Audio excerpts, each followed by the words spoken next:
नीट paper फुटी प्रकरणाचे धागेदोरे आता थेट विद्येचे माहेरघर असलेल्या पुण्यापर्यंत पोहोचले आहेत.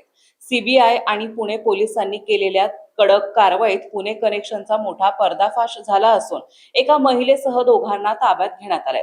देशभरात गाजत असलेल्या नीट पेपर फुटी प्रकरणात आता धक्कादायक खुलासे होत आहेत. सीबीआयने अहिल्यानगरच्या राहुरीतून मुख्य संशयित धनंजय लोखंडे याला बेड्या ठोकल्या आहेत. तो गेल्या 4 वर्षांपासून पुण्यातील वाघोली परिसरात वास्तव्यास होता. मात्र पोलिसांची चाहूल लागताच तो पसार झाला होता. त्याला मध्यरात्री राहुरीतून ताब्यात घेण्यात आले. तपासादरम्यान बिबेवाडीतील मनीषा वाघमारेचे नाव समोर आले. धक्कादायक म्हणजे नीट परीक्षेच्या बाबतीत मनीषाच्या बँक खात्यात 10 लाख रुपयांचे संशयास्पद व्यवहार झाले आहेत.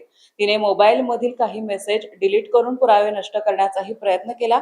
दुसरीकडे इंजिनिअरिंगचा विद्यार्थी शेषराव सोळंकी हा गरजू आणि श्रीमंत विद्यार्थ्यांपर्यंत पोहोचवण्याचे काम करत असल्याचा संशय आहे. पुण्यातून विद्यार्थ्यांपर्यंत पोहोचवणारे एक स्वतंत्र नेटवर्क सक्रिय असल्याचा तपासात समोर आलाय. लाखो रुपयांच्या बदल्यात पेपर पुरवण्याचे आमिष दाखवले गेल्याची शक्यता आहे. आता या प्रकरणात पुण्यातून अजून कोणाची नावे समोर येतात हे पाहणे महत्त्वाचे ठरेल. महत्त्वाच्या बातम्या पाहण्यासाठी आजच आमच्या महाराष्ट्र लाईव्हला सबस्क्राईब करा आणि बेल आयकॉन प्रेस करा. तसेच इंस्टाग्राम आणि फेसबुकवर फॉलो करा.